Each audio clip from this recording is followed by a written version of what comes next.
بسم اللہ الرحمن الرحیم، السلام علیکم۔ امید ہے کہ آپ سب خیریت سے ہوں گے۔ آج ہم آئی ایم ایف کی ایک شارٹ سمری ڈسکس کریں گے، اور یہ سمری آپ کی ہیلپ کرے گی تمام کمپیٹیٹیو ایگزامینیشنز کی پریپریشن کے لیے اور انٹرویوز کی پریپریشن کے لیے۔ اپنی ویڈیو کو شروع کرنے سے پہلے کچھ امپورٹنٹ کانسیپٹ ہیں ان کو ڈسکس کر لیں تاکہ جو آگے ویڈیو میں آنے والی یہ ڈیفینیشنز ہیں ان میں آپ کنفیوز نہ ہوں۔ بیلنس آف پیمنٹس اور کرنٹ اکاؤنٹ کا ذکر آپ بار بار سنیں گے، آپ نے یہ نیوز میں اور ٹاک شوز میں بھی سنا ہوگا۔ کرنٹ اکاؤنٹ جو ہے وہ کسی بھی ملک کا وہ حساب رکھتا ہے امپورٹس اور ایکسپورٹس کا، کہ ملک میں کتنی امپورٹس ہو رہی ہیں اور کتنی ایکسپورٹس ہو رہی ہیں۔ اس کو آئیڈیلی بیلنس رہنا چاہیے یا سرپلس میں رہنا چاہیے، لیکن کیونکہ ہمارے حالات ایسے نہیں ہیں کہ ہم ایکسپورٹس ہماری زیادہ ہوں اور ہماری امپورٹس کم ہوں، تو جس کی وجہ سے کیا ہوتا ہے کہ جو ہمارے پاس کرنٹ اکاؤنٹ میں فارن ریزروز پڑے ہوئے ہیں ان کو ہم یوز کرتے ہیں آئل بائی کرنے کے لیے یا مشینری بائی کرنے کے لیے، سروسز اور گڈس بائی کرنے کے لیے۔ تو ہمارے ملک سے فارن ریزرو زیادہ باہر جاتے ہیں ان سروسز اور گڈس کے لیے، اور ہمارے پاس ایکسپورٹس کم ہیں، تو اس میں جو زر مبادلہ داخل ہوتا ہے وہ کم ہوتا ہے۔ تو اسی لیے یہ کرنٹ اکاؤنٹ ہمیشہ ڈیفیسٹ میں رہتا ہے۔ اور بیلنس آف پیمنٹس کا بھی جو معاملہ ہے وہ اسی کے ساتھ جڑا ہوا ہے کہ جب آپ کی ایکسپورٹس جو ہے وہ کم ہوں گی اور آپ کی امپورٹس زیادہ ہوں گی تو بیلنس آف پیمنٹ آؤٹ ہو جائے گا، جس کی وجہ سے پھر آپ کو فارن ریزرو چاہیے ہوں گے۔ وہ کسی بھی صورت میں ہو سکتے ہیں، وہ فارن ریمیٹنس کی صورت میں ہو سکتے ہیں، وہ آئی ایم ایف کے لون کی صورت میں ہو سکتے ہیں، وہ foreign direct investment F D I کی صورت میں ہو سکتے ہیں۔ تو یہ پیسہ آئے گا تو آپ اس کو آگے یوز کریں گے فور اینی پرپز۔ تو پاکستان میں تو یہ جو ڈیفیسٹ ہے، بیلنس آف پیمنٹس آؤٹ ہیں اور کرنٹ اکاؤنٹ ڈیفیسٹ ہمیشہ ہی رہتا ہے، آپ اس کو نیوز میں سنتے رہیں گے۔ تیسرا جو امپورٹنٹ کانسیپٹ ہے وہ فیٹ کرنسی کا، کہ کسی زمانے میں گولڈ سٹینڈرڈ ہوا کرتا تھا، یعنی جتنا گولڈ آپ کے پاس ریزرو میں موجود تھا اتنا ہی آپ کا سینٹرل بینک یا اسٹیٹ بینک جو ہے وہ اس کے اگینسٹ پیپر کرنسی کو پرنٹ کرتا تھا۔ وہ بیسیکلی ایک ضمانت ہوتی تھی پیپر کرنسی کہ جی ہمارے پاس اتنا گولڈ پڑا ہوا ہے، لہٰذا ہم اس کے اگینسٹ یہ رسید دے رہے ہیں کہ یہ جو بھی بندہ اپنے پاس یہ رسید رکھے گا اس کی اتنا گولڈ جو ہے وہ زر ضمانت کے طور پہ اسٹیٹ بینک میں پڑا ہوا ہے، اور آپ اس کو انٹرچینج کر سکتے ہیں۔ لیکن اب جو ہے وہ ٹائم چینج ہو چکا ہوا ہے، اب صرف اسٹیٹ بینک کی ہی گارنٹی ہے کہ یہ ہم اس کو بیک اپ کر رہے ہیں، ہم اس کرنسی کے پیچھے کھڑے ہیں، اس کو ہم لیگل قرار دے رہے ہیں۔ پاکستان کا قانون اور اسٹیٹ بینک جو ہے وہ آپ کی کرنسی کو لیگل قرار دے رہا ہے۔ حامل حقوق مطالبے پر ادا کرے گا، یہ آپ نے نوٹ پہ لکھا دیکھا ہوگا۔ اس کا مطلب یہی ہے کہ جو اسٹیٹ بینک ہے وہ اس کرنسی کا، اس لیگل نوٹ کا، اس پیس آف پیپر کا گارنٹر ہے۔ سب سے پہلے ہم ڈسکس کریں گے اس کی ہسٹری، نیڈ اور پرپس کو۔ 20ویں صدی سے پہلے دنیا میں کوئی بھی ایک سالڈ اور آفیشیل انٹرنیشنل مانیٹری سسٹم نہیں تھا۔ کچھ ملک آپس میں ٹریڈ تو کر رہے تھے، لیکن ایسا کوئی سسٹم نہیں تھا کہ جو ایک فیئر ایکسچینج ریٹ جو ہے وہ کرنسیز کا آپس میں بنا سکے۔ اور جیسے ہی 20ویں صدی کا آغاز ہوا تو دنیا نے دو عظیم جنگیں دیکھیں، ورلڈ وار 1 اور ورلڈ وار 2، جس نے پوری دنیا کی اکانومی کا اور زیادہ ستیہ ناش کر دیا۔ اور 1929 کا گریٹ ڈپریشن ساروں کو پتہ ہے کہ اس گریٹ ڈپریشن کا آغاز یو ایس اے سے ہوا، لیکن دیکھتے ہی دیکھتے اس نے پوری دنیا کے جی ڈی پی کو 15% تک ڈاؤن کر دیا۔ تو یہ کچھ محرکات تھے جس کی وجہ سے یہ ضرورت پیش آئی یو این کو۔ جولائی 1944 میں یو این نے اپنے ایک اجلاس میں آئی ایم ایف کی بنیاد رکھی، اور اس میں 44 ایسے کنٹریز تھے جنہوں نے یہ ڈیسائیڈ کیا کہ ہم ایک انٹرنیشنل مانیٹری سسٹم بنائیں گے جس میں فیئر ایکسچینج ریٹ اور inter convertibility of different currencies ہوگی، تاکہ ٹریڈ کو اور اکانومی کو اسٹریم لائن کیا جا سکے۔ فاؤنڈنگ ممبرس کا جیسے میں نے آپ کو بتایا کہ 44 اسٹیٹ نے ریزولوٹ کیا تھا، اور ان کی ریزولوشن سے یہ وجود میں آیا تھا ادارہ، تو وہ اس کے فاؤنڈنگ ممبرس کہلاتے ہیں۔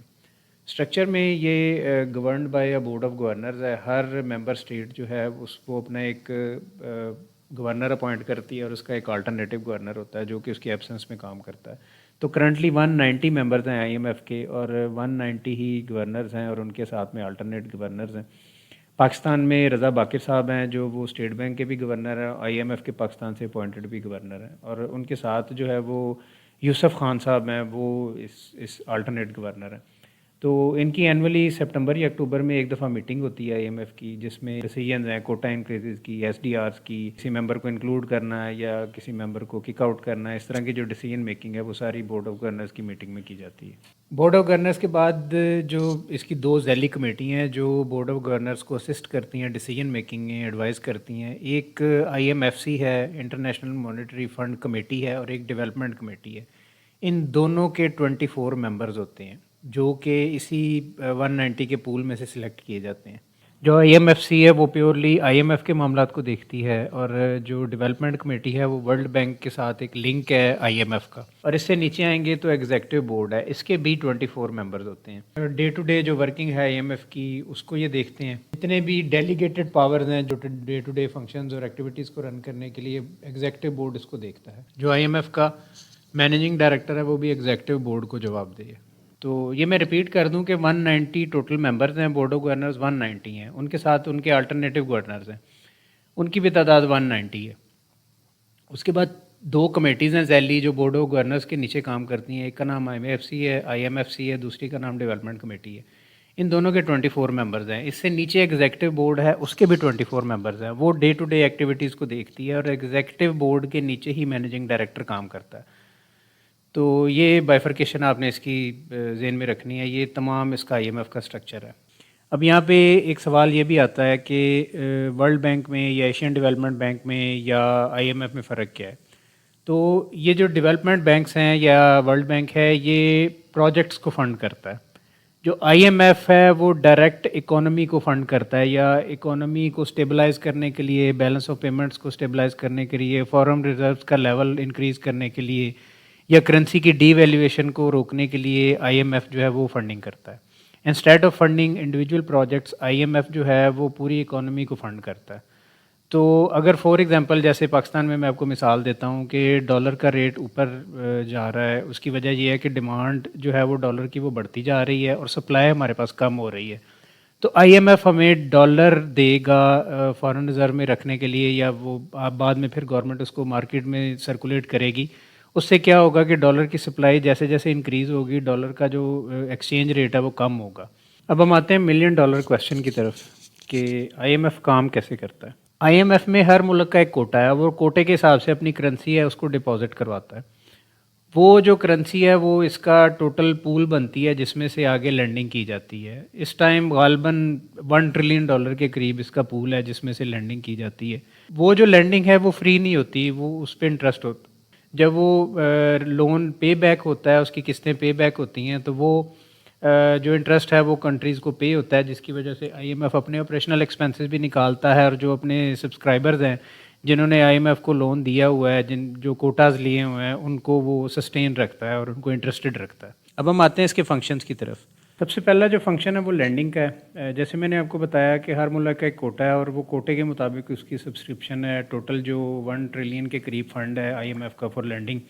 سیکنڈ فنکشن ہے سرویلنس کا۔ جب آپ نے لینڈنگ کر لی تو پھر آپ نے سرویلنس رکھنی ہے باروئنگ کنٹری ہے اس کی اکانومی پہ، اور جو آپ نے ان کو جو IMF نے ان کے شرائط دی ہیں کہ جی آپ نے ٹیکسز کو انکریز کرنا ہے یا آپ نے سبسڈیز کو ختم کرنا ہے، اور پھر اس کا ریویو ہوتا رہتا ہے کچھ عرصے بعد، کوارٹرلی یا بائی اینولی ریویو ہوتا ہے، کیونکہ اگر اب $10 ارب کا ہم نے قرضہ لیا ہے تو وہ $10 ارب جو ہے وہ فوراً نہیں IMF دے دے گا، وہ دے گا اس کو 2 یا 3 انسٹالمنٹس میں، اور وہ ہر انسٹالمنٹ پہ ایک ریویو ہوگا کہ جی کنٹری کی پرفارمنس کیسی رہی ہے۔ اگر تو پرفارمنس ٹھیک رہی ہے اور انہوں نے اپنے جو ٹارگیٹس تھے وہ اچیو کیے ہیں اور ری پیمنٹ کی ہے، تو پھر تو انہیں فردر لون دیا جائے گا، اگلی انسٹالمنٹ دی جائے گی، ورنہ وہ انسٹالمنٹ روک لی جائے گی، اور پھر اس کی جو ٹرمز اینڈ کنڈیشنز ہیں وہ دوبارہ سیٹ ہوں گی، جو کہ ڈیفینیٹلی ہائر انٹرسٹ ریٹ کے ساتھ طے ہوں گی۔ سرویلنس میں ہی کیپیسٹی ڈیولپمنٹ ہے کہ جب کیپیسٹی کہ آپ نے اپنی جو فارن ریزرو ہے یا اپنے لون ری پیمنٹ کی کیپیسٹی کو کیسے انہانس کرنا ہے،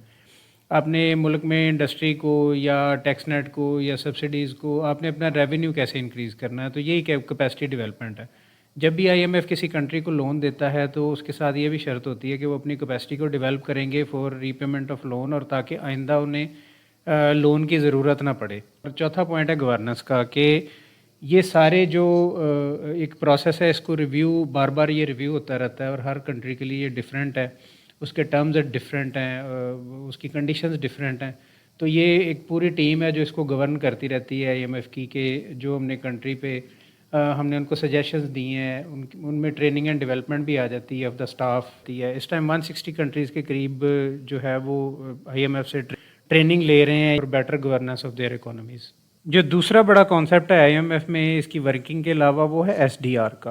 اسپیشل ڈرائنگ رائٹس آپ ایسے سمجھ سکتے ہیں کہ جو پہلے گولڈ سٹینڈرڈ ہوا کرتا تھا جس کی بیس پہ فیٹ کرنسی کو ایشو کیا جاتا تھا، یہ بھی SDR جو تھا اس کو بھی گولڈ سٹینڈرڈ ریٹ کنسیڈر کیا گیا تھا IMF کا. لیکن جیسے جیسے کرنسیز جو ہیں ان کو وہ آزاد ہوئیں گولڈ سٹینڈرڈ سے، تو SDR بھی گولڈ سٹینڈرڈ سے آزاد ہو گیا. اب یہ ایک باسکٹ آف کرنسیز ہے، یعنی ایک ون کامن کرنسی اس کو آپ کہہ سکتے ہیں. اسی سے جو ہے وہ آپس میں ایکسچینج ہوتی ہے فارن ریزروز کی ممبر کنٹریز کے درمیان، اور اسی کو یوز کیا جاتا ہے انٹرسٹ اور پروفٹ کو کیلکولیٹ کرنے کے لیے. تو یہ بڑا کمپلیکس سبجیکٹ ہے، اس میں آپ کافی زیادہ اس کو ڈسکس کر سکتے ہیں، لیکن آپ کو جاننے کے لیے یہ اتنا ہی بڑا ہے کسی بھی کمپیٹیٹیو کویسچنس کے لیے کہ ایک تو SDR ہے اسپیشل ڈرائنگ رائٹ، اور یہ موجودہ جو فیٹ کرنسی کا ایکسچینج ریٹ ہے اور انٹرسٹ ریٹ ہے، اور آپس میں جو ٹریڈنگ اور فلوٹنگ کرنسی کے ایکسچینج ریٹ ہیں ان کو ڈیفائن کرنے کے لیے SDR استعمال کیا جاتا ہے.